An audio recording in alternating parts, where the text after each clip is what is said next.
जंग जीतने के लिए सिर्फ गोलियां ही नहीं, दिमाग भी चलाना पड़ता है। वर्ल्ड वार 2 की एक ऐसी यूनिट जो रियल नहीं थी, लेकिन उसकी जीत जरूर रियल थी। एक सीक्रेट यूनिट जो मात्र 1100 फेक सोल्जर्स की थी, लेकिन उसकी ताकत दिखाई गई 30,000 के बराबर। दोस्तों, मैं हूं अरुणोदय चौधरी, जो कि मेरे चैनल का भी नाम है, जिसे आप सब्सक्राइब कर सकते हैं ऐसे ही इंटरेस्टिंग वीडियो देखने के लिए। तो चलिए शुरू करते हैं। दोस्तों, आप लोग वर्ल्ड वार 1 और वर्ल्ड वार 2 के बारे में तो जानते ही होंगे। वर्ल्ड वार 2 में लगभग 7 से 8 करोड़ लोगों की जानें गई थी, लेकिन इन सब के बीच जो आपको एक बात नहीं पता होगी वो है घोस्ट आर्मी के बारे में। जी हाँ, बिल्कुल सही सुना आपने, घोस्ट आर्मी। ये एक ऐसी आर्मी ट्रूप थी जिसमें आर्मी थे ही नहीं। दोस्तों, ये घटना है 1944 की, जब वर्ल्ड वार 2 अपने पीक पे था। तब एलाइड आर्मी ने 20 जनवरी 1944 को एक ग्रुप फॉर्म किया, जिसका नाम आगे चलकर घोस्ट आर्मी रखा गया।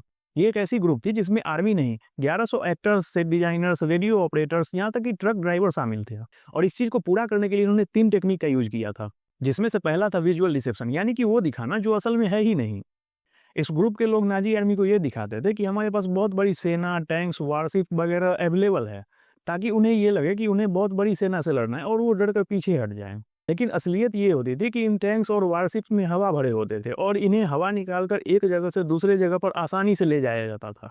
अच्छा, यहाँ पर एक बात और, स्ट्रेटेजिकली इन चीजों को ऐसे जगह पे लगाया जाता जहां से नाजी आर्मी को देखकर लगे कि सामने एक बहुत बड़ी सेना खड़ी है।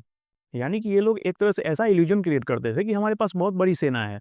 इनका दूसरा टेक्निक जो था वो था साउंड डिसेप्शन की, यानी कि वो सुनाते थे जो कि था ही नहीं। इस ट्रूप के साउंड इंजीनियर्स बड़े बड़े स्पीकर्स के साथ चलते थे, जिनसे ये लोग सेना की बात करने की, टैंक्स की और एरोप्लेन उड़ने की आवाज़ें निकालते थे, जिससे नाजीज को लगता था कि हमारे सामने एक बहुत बड़ी सेना युद्ध के लिए तैयार बैठी है।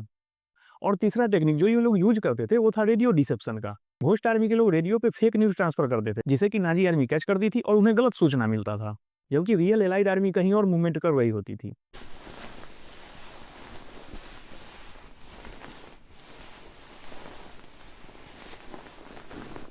इस ट्रूप ने फ्रांस से जर्मनी और नॉर्मैंडी से राइन रिवर तक करीब 25 कैंपेन किए और हर बार उन्हें जर्मन्स को धोखा देने में सफलता मिली। दोस्तों, घोस्ट आर्मी ने बैटलफील्ड में बिना कोई गोली चलाए, बिना कोई युद्ध लड़े एलाइड आर्मी की बहुत बड़ी मदद की।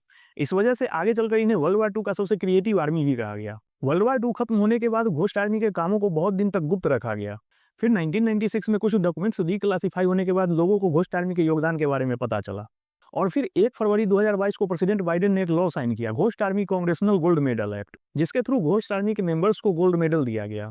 और गोल्ड मेडल देते वक्त तो प्रेसिडेंट बाइडेन ने इन लोगों का आभार भी व्यक्त किया। दोस्तों, अगर आपको भी फ्यूचर में कभी ऐसे घोस्ट आर्मी के हिस्सा बनने का मौका मिले तो क्या आप बनोगे? कमेंट में अपना ओपिनियन शेयर कीजिएगा। वीडियो अगर अच्छी लगी हो तो लाइक, शेयर और सब्सक्राइब जरूर कीजिएगा। मिलते हैं अगले वीडियो में।